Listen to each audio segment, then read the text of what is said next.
Chapter 35 Eddard. He found Littlefinger in the brothel's common room, chatting amiably with a tall, elegant woman who wore a feathered gown over skin as black as ink. By the hearth, Heward and a buxom wench were playing at forfeits.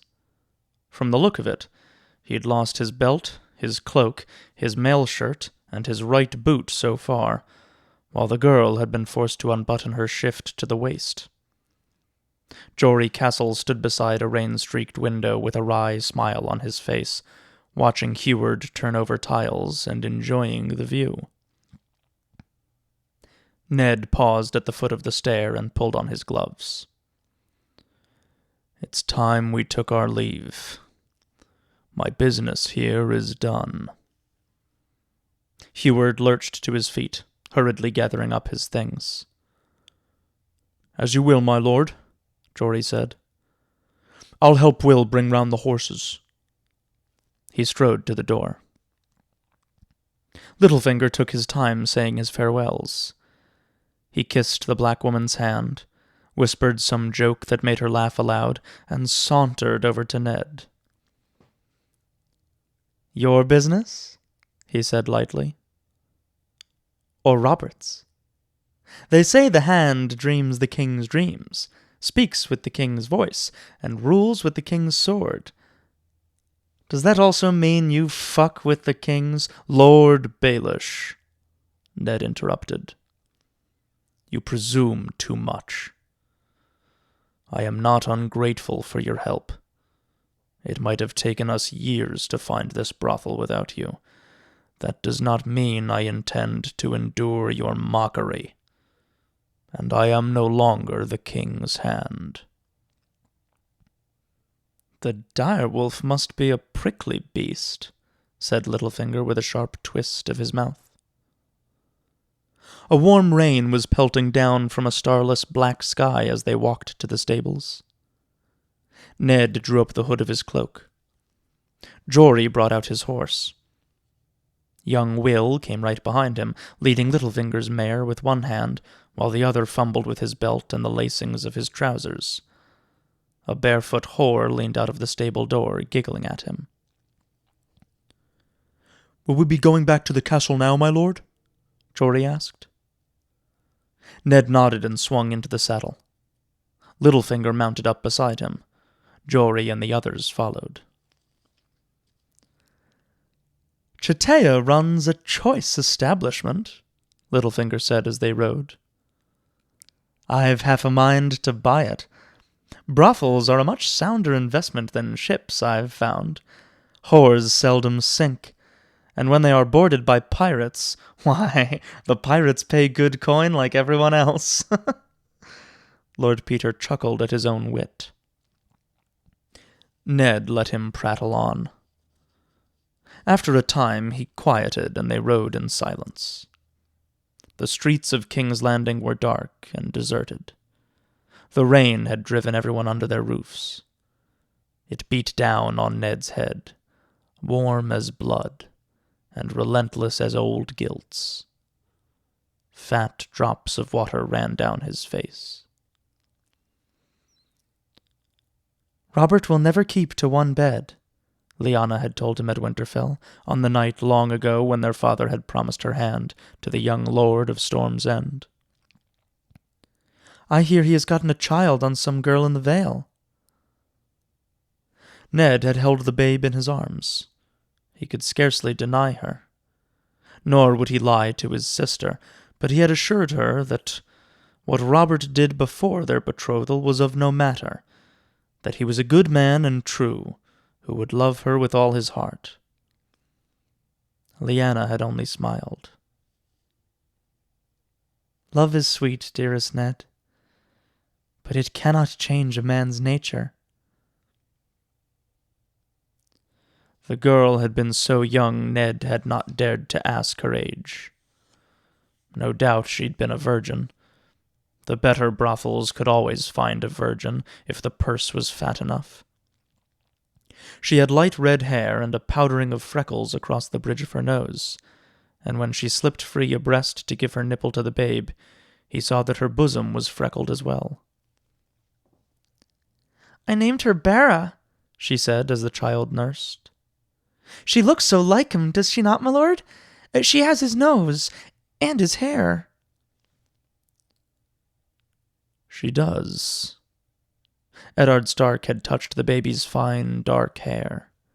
It flowed through his fingers like black silk. Robert's firstborn had had the same fine hair, he seemed to recall.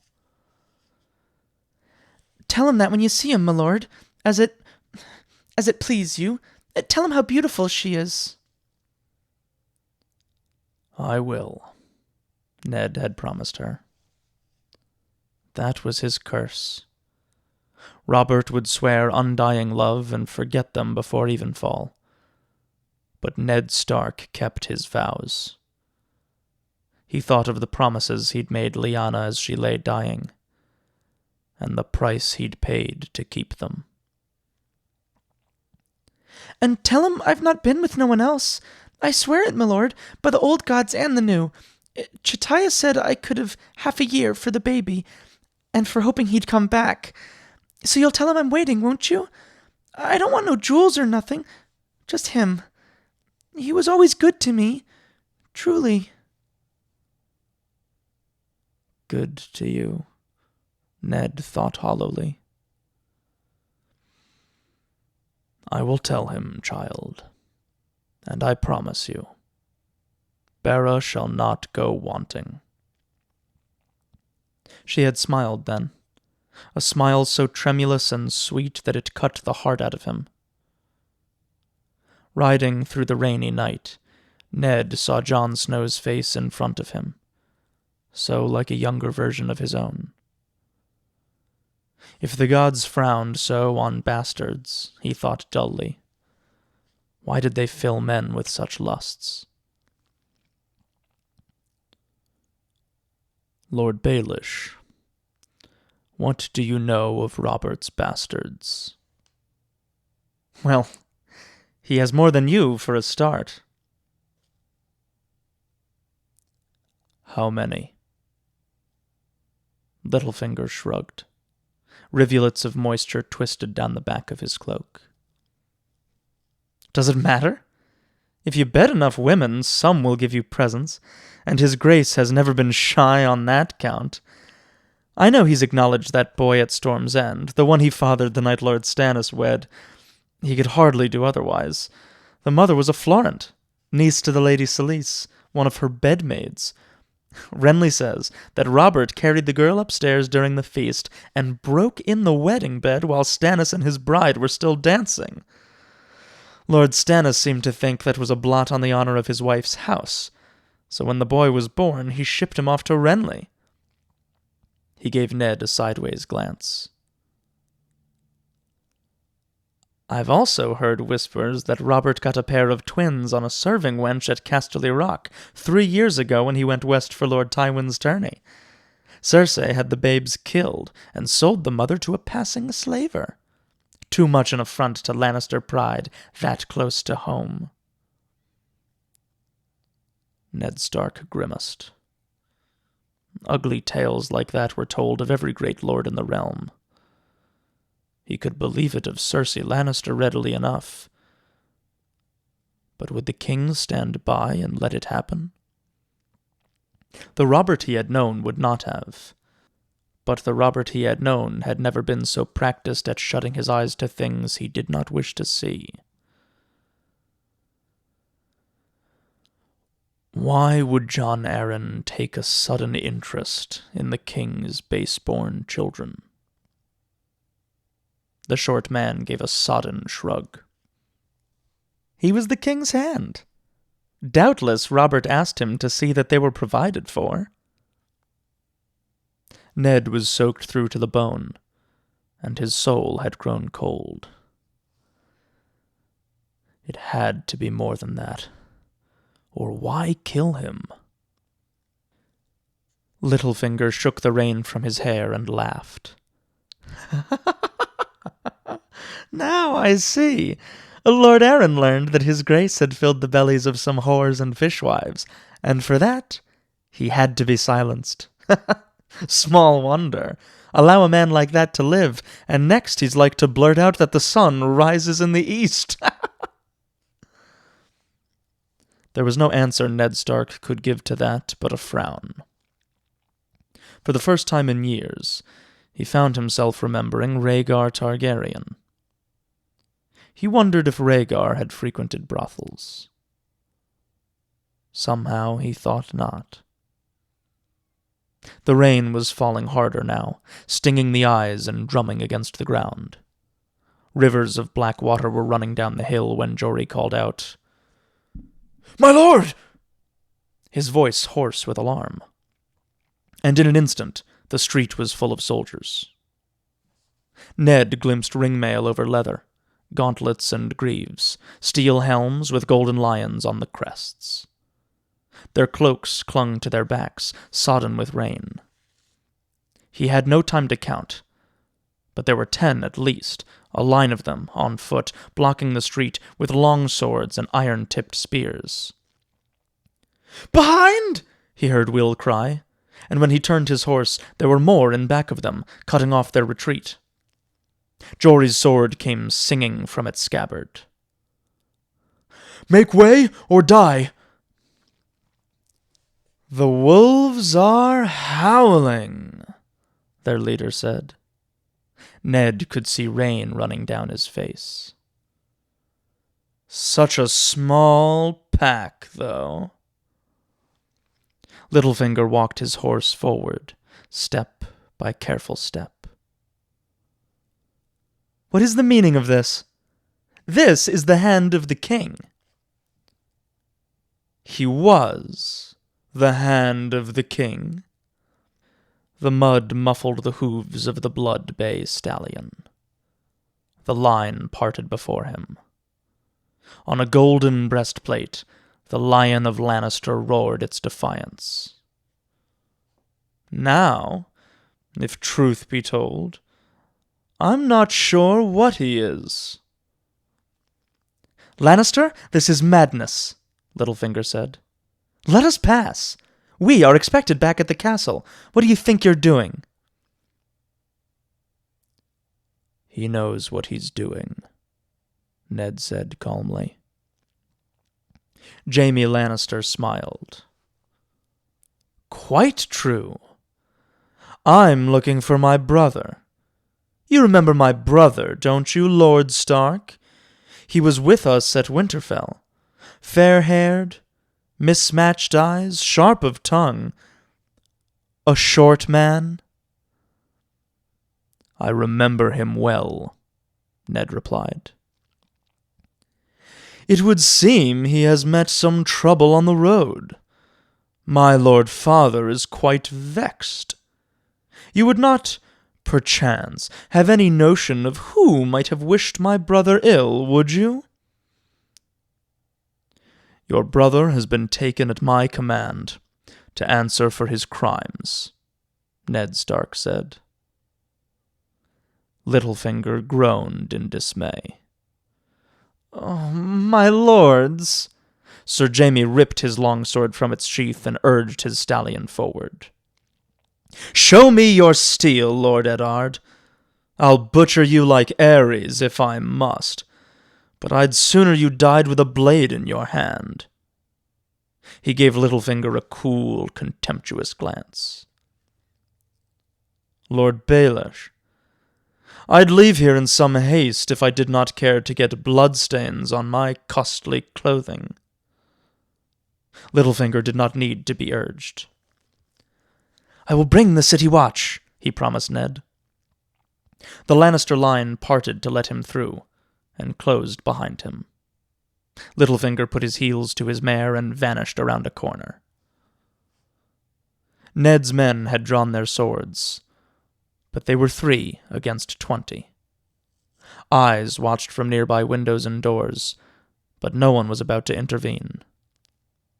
His party was mounted, the Lannisters on foot, save for Jaime himself. A charge might win them free, but it seemed to Eddard Stark that they had a surer, safer tactic. "Kill me," he warned the Kingslayer. "And Catelyn will most certainly slay Tyrion." Jaime Lannister poked at Ned's chest with the gilded sword that had sipped the blood of the last of the Dragon Kings. Would she? The noble Catelyn Tully of Riverrun murder a hostage? I think not. He sighed. But I am not willing to chance my brother's life on a woman's honor. Jaime slid the golden sword into its sheath. So I suppose I'll let you run back to Robert to tell him how I frightened you. I wonder if he'll care. Jaime pushed his wet hair back with his fingers and wheeled his horse around. When he was beyond the line of swordsmen, he glanced back at his captain. Traegar, see that no harm comes to Lord Stark. As you say, my lord. Still, we wouldn't want him to leave here entirely unchastened. So, through the night and the rain, he glimpsed the white of Jaime's smile. Kill his men. No! Ned Stark screamed, clawing for his sword. Jaime was already cantering off down the street as he heard Will shout. Men closed from both sides. Ned rode one down, cutting at phantoms in red cloaks who gave way before him. Jory Castle put his heels into his mount and charged. A steel-shod hoof caught a Lannister guardsman in the face with a sickening crunch. A second man reeled away, and for an instant Jory was free. Will cursed as they pulled him off his dying horse, swords slashing in the rain. Ned galloped to him, bringing his longsword down on Traegar's helm. The jolt of the impact made him grit his teeth. Traegar stumbled to his knees, his lion crest sheared in half, blood running down his face. Heward was hacking at the hands that had seized his bridle when a spear caught him in the belly. Suddenly Jory was back among them, a red rain flying from his sword. "No!" Ned shouted. "Jory! Away!" Ned's horse slipped under him and came crashing down in the mud. There was a moment of blinding pain and the taste of blood in his mouth.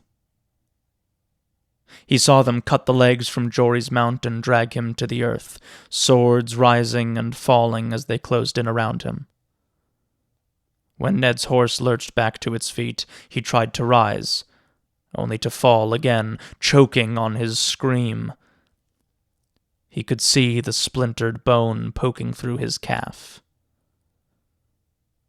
It was the last thing he saw for a time. The rain came down and down and down. When he opened his eyes again, Lord Eddard Stark was alone with his dead. His horse moved closer, caught the rank scent of blood, and galloped away. Ned began to drag himself through the mud, gritting his teeth at the agony in his leg. It seemed to take years. Faces watched from candlelit windows, and people began to emerge from alleys and doors. But no one moved to help. Littlefinger and the city watch found him there in the street, cradling Jory Castle's body in his arms. Somewhere, the Goldcloaks found a litter, but the trip back to the castle was a blur of agony, and Ned lost consciousness more than once. He remembered seeing the red keep looming ahead of him in the first gray light of dawn. The rain had darkened the pale pink stone of the massive walls to the color of blood. Then Grandmaster Pycelle was looming over him, holding a cup, whispering, "Drink, my lord. Here, the milk of the poppy for your pain." He remembered swallowing, and Pycelle was telling someone to heat the wine to boiling and fetch him clean silk. And that was the last he knew.